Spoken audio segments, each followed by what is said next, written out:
everyone. Welcome back. And now we're going to talk about Power Platform. And we have Mike Blue here with us today to talk about that. Mike is the director of product at SparkRock, and he's been awarded the Microsoft MVP status for the past 4 years. You'll have to tell me in a moment what the heck that means. And as a Microsoft Dynamics Nav Business Central developer since 2001, Mike is focused on building repeatable industry solutions that exceed customer expectations. So welcome, Mike. Hi, Michelle. Thanks. Good to be here. Great. Awesome. So let's first talk about what the heck does an MVP mean of Microsoft?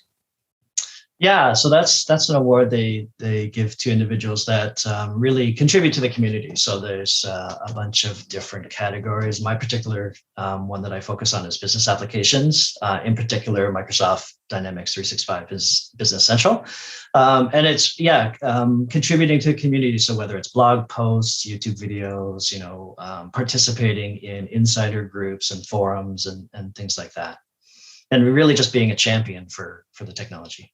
So as I mentioned before, today we're going to talk about Microsoft Power Platform and why we're harnessing this technology. And I know, Mike, you have some amazing slides to share so that everyone can visually understand what you're talking about. So we'll move on to those in just a moment, and then we can dive right in. All right. So Microsoft Power Platform. It's just a really cool platform, I think. It's designed for low code and no code solution creation, really. So you don't need to be a developer in order to use these tools. There's 4 main tools that make up the Power Platform. You can see them on the slide here: Power Apps, Power Automate, Power BI, and Power Virtual Agents. All of these tools share similarities in the way that they're presented on screen, the way that you interact with them, and they all are focused on being able to be used by people that are not developers. That's the key here. Is you don't need to know how to write code in order to create full-blown industry solutions on this platform. You can use any combination of these tools that you want. You don't have to use all of the components. You can use one. You can use 5 or 6 of them. They all can interact with each other or be completely standalone. So I want to move on and look at a few of these tools. We won't look at them all today. I could talk probably for days about them, but we will look at a few of them in the time we have. First up is Power Apps. So Power Apps is the tool that you're going to use to make the interface. That's where you're going to design what the user sees on the screen. So all the buttons, the fields they need to fill in, the theming, you can theme it to based on your company colors, for example. So Power Apps is how you do all of that. You can capture the data with your interface. So you want to make sure your interface is easy to use. You can do cross-platform. So which that means all within the same tool, and a few clicks of the button, you can make an application that works on a Windows desktop, on a mobile Android device, or an iPhone, or an Apple tablet easily, all with drag and drop. So like I said, this is designed for people that are not necessarily developers. So everything is drag and drop. So if you've used PowerPoint's probably a good example, a good comparison. When you're building your slides, you're dragging shapes and you're dragging pictures and whatnot onto your slides and organizing and resizing them. It's the same experience with Power Apps. All right, so the next one I want to talk about is Power Automate. So Power Automate is, you can consider that basically a workflow engine. You can automate business processes with Power Automate. Again, I mentioned earlier, the interface of Power Apps is drag and drop. You have the same experience with Power Automate too. You visually can actually see on the screen your workflow. So you can see, if you have any branches and decisions and things like that, you can actually see how they're aligned with each other and how the whole workflow branches off. So it's really intuitive and really easy to use and move things around and whatnot. The other really cool thing that I did want to mention about Power Automate is it's not just for newer applications and newer software. There's actually capability in Power Automate where you can think of it like recording screen clicks. So if you have older legacy type software, like some of that green screen software or just older software that doesn't have any concept of automation, you can still actually automate tasks with those applications. So it's a really cool piece of software. The other thing that it leverages, because you can imagine you know, with your workflow, you're not going to be just working within one system. You can integrate your workflow across so many different systems. There's over 400 connectors at last count that are available in Power Automate. And again, it's not just Microsoft software too. You can do your approval in Teams, and that can send an email using Google Mail. So it's cross-platform, cross-technologies, and these are the types of things that used to be an IT project, right? To integrate multiple systems, you had to get IT involved. You had to set up security and authentication, all that wonderful techie stuff. These are literally just, you drag it onto your workflow, you fill in a few boxes that it needs to connect, and then you just go from there. So you literally don't need to get into the nitty gritty of any of those things. So really cool stuff with Power Automate. So the next tool I want to talk about is Power BI. Probably, if anybody knows any of the Power Platform tools, it's probably this one. This one has been around for quite a while.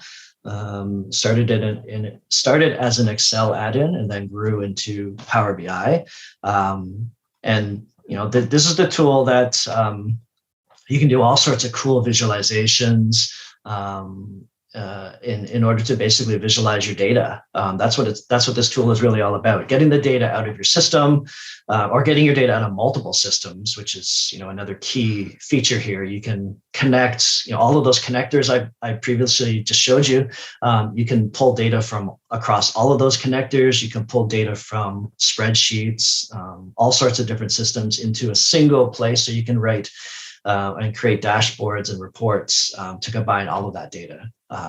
Using visualizations is one thing. The tool started out as creating visual representations of your data, but it's now grown to you can actually include things like machine learning. So all of these tools again are based on the Azure cloud platform, and within there's things like machine learning and artificial intelligence. All of those things now you can actually bring into your Power BI reports. So you can pull in a bunch of data.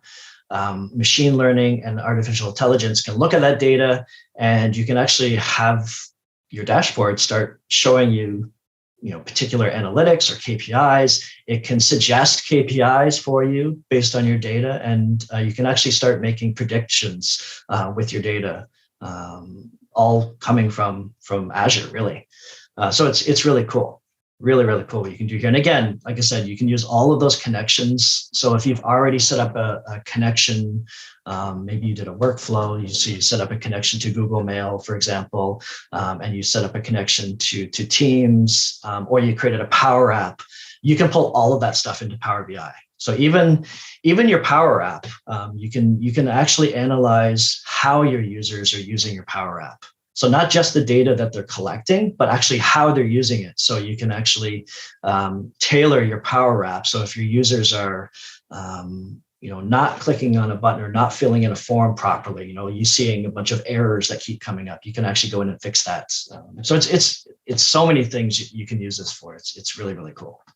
That's hugely powerful. And especially being a visual person like myself, I think this is integral to every organization. Yeah, and again, it's super easy to use because everything's drag and drop. So you drag the visualizations, you fill in a few points here and there, and these things just start to grow. And with Power BI in particular, you can then share them. So you can share these dashboards across your organization too. So you can really get people collaborating. When you start getting that data analytics happening, people can start to look at the same data and make some pretty cool decisions off of it. Mm-hmm. So the next tool is AI Builder. So just mentioned artificial intelligence. So AI Builder is that piece that lets you really build that. So it lets you leverage artificial intelligence from Azure in a number of different ways, really. So you can put them into your Power Apps applications. You can put them into your Power BI, as I just mentioned, and you can do different types of artificial intelligence. So there's four main categories that you can do. You can do forms processing, which basically, you can provide a PDF or a digital form that somebody's filled in, and you can extract data from that. You have object detection, where you can give a picture of something. So if you have to do, if there's repairs or maintenance that need to be done on machinery and whatnot, you can extract information from a picture, let's say, of a machine or a component in a school that needs to be fixed. You can do text classification, where you can, given a collection of text, you can group it, you can classify it, you can build data analytics out of it. And then finally, binary classifications, which is making predictions off of that data and classifying your data and things like that. So all of those are very technical things, but again, it's a drag and drop type interface, really intuitive and easy to use. You can see on the screen here, you're literally just pointing at these things. You get a little bit of a description. You click on it, and you're walking through almost like a wizard type interface to fill it in. And on the back end, it's doing all sorts of weird and wonderful technical stuff that is nicely hidden away from you. That's the nice feature of the Power Platform, is all that technical stuff is happening. It's under the hood. You don't need to look at it. So I did want to, I have this slide here that kind of sums up, where SparkRock 365 fits into all of this. We focus on the Power Platform today, which you can see bits and pieces of it on this slide. So what I typically refer to this slide as the SparkRock 365 ecosystem. You can see we're right smack in the middle of that. We are built right on top of Business Central. So we're right built within that platform, which means we can leverage all of the same capabilities that the Business Central platform has.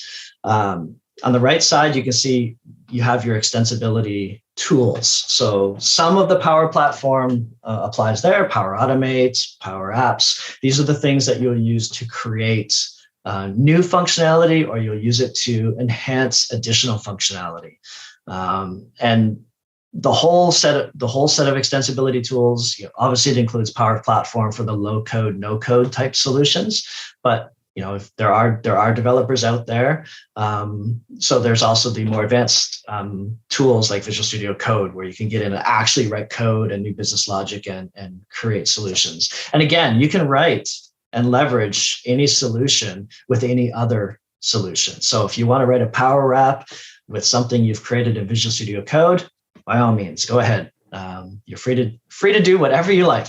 On the left side, you've got the productivity tool. So this is more about using the data kind of in the day-to-day. So anything you create on the right side with the extensibility tools, you would then use via productivity tools. So Power BI, for the data visualization, Office 365, things like automating mails. So everything on screen here, because it's all part of the same ecosystem, the Microsoft 365 ecosystem, it can all be used interchangeably in any combination that you wish. And again, underneath everything is Microsoft Azure. So data compliance, security, availability, all of those things are taken care of for you. And because all of your data is in that ecosystem, as I said, it's all available between all of the different platforms. So you can get 100% collaboration across your whole organization. Amazing. This is all really fascinating stuff, Mike. Well, thanks so much for your time today, Mike. This was completely insightful, and thanks again. Yeah, no problem. It was great. Thank you.